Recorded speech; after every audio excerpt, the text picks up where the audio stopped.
નમસ્કાર, ગુજરાત તકના ક્રાઇમ રિપોર્ટમાં આપનું સ્વાગત છે। સુરેન્દ્રનગરમાં ચકચાર મચાવી દેનારી ઘટના સામે આવી છે। ગાળ બોલવાની ના પાડતા મિત્રએ જ મિત્રની હત્યા કરી નાખી।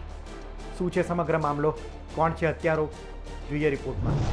સુરેન્દ્રનગર જિલ્લો જાણે ગુનેગારોનું હબ બની ગયું હોય તેમ હત્યા, લૂંટ, ખંડણી, જૂથ અથડામણ, ફાયરિંગ જેવી ઘટનાઓ સામાન્ય બની ગઈ છે। ગુનાહિત પ્રવૃત્તિઓ કરતા આરોપીઓને જાણે પોલીસનો ડર જ ન હોય તેમ રોજબરોજ ગુનાઓનો અંજામ આપી રહ્યા છે। ત્યારે ધાંગધ્રા તાલુકાના રાજગઢ ગામે યુવકની હત્યાની ઘટના સામે આવી છે। ગામના સીમ વિસ્તારમાં 3 મિત્રો બેઠા હતા ત્યારે એક મિત્રએ અપશબ્દો બોલતા અન્ય મિત્રએ અપશબ્દો બોલવાની ના પાડી હતી, જેમાં મિત્રએ છરી કાઢી અન્ય મિત્ર પર ઉપરા છાપરી છરીના ઘા મારી હત્યા નિપજાવી। ધાંગધ્રા પોલીસને ઘટનાની જાણ થતાં ઉચ્ચ પોલીસ અધિકારી સહિતનો કાફલો રાજગઢ ગામે પહોંચી ગયો હતો। મંદિર પાસે પડેલા મૃતદેહને પોસ્ટમોર્ટમ માટે ખસેડી પોલીસે વધુ તપાસ હાથ ધરી હતી। પોલીસે મૃતક મનસુખ મુલાડિયાના પરિવારજનોની ફરિયાદ લેવાની તજવીજ હાથ ધરી હતી। ફરિયાદમાં જણાવ્યા મુજબ સાંજના સમયે ગામની સીમમાં હનુમાન મંદિરના ઓટલા પર ગામના 3 મિત્રો મરણ જનાર મનસુખ મુલાડિયા, આરોપી ચંદ્રકાંત ઉર્ફે અશોક નગવાડિયા અને ભાવેશ રતિલાલ બેઠા હતા। ત્યારે કોઈ વાતમાં ઉશ્કેરાઈ જઈ આરોપી ચંદ્રકાંત ઉર્ફે અશોકે મરણ જનારને ગાળો આપવા લાગ્યો હતો, જેથી મનસુખે ગાળો બોલવાની ના પાડતા બંને વચ્ચે ઝઘડો થયો હતો, જેમાં આરોપી ચંદ્રકાંતે મનસુખ પર છરીના ઘા ઝીકી હુમલો કરતા તેનું ઘટના સ્થળે મોત નીપજ્યું હતું।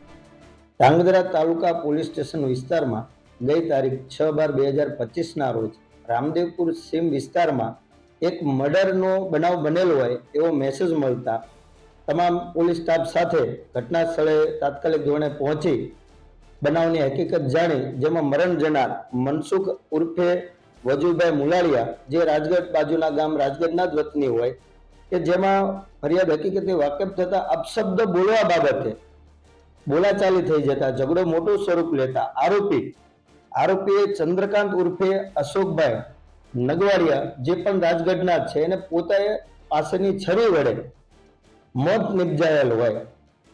પોલીસે તાત્કાલિક ધોરણે આરોપીનો પીછો કરી અને ગણતરીની કલાકોમાં અટક કરેલ છે। હાલ પોલીસ કસ્ટડીમાં છે।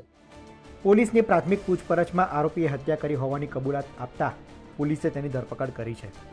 આરોપીને ઘટના સ્થળે લઈ જઈ રિકન્સ્ટ્રક્શન કરવામાં આવ્યું હતું, પરંતુ નજીવી બાબતે મિત્રએ જ પોતાના મિત્રની હત્યા કરતા આરોપી પર સમગ્ર પંથકમાં ફિટકાર વરસી રહ્યો છે।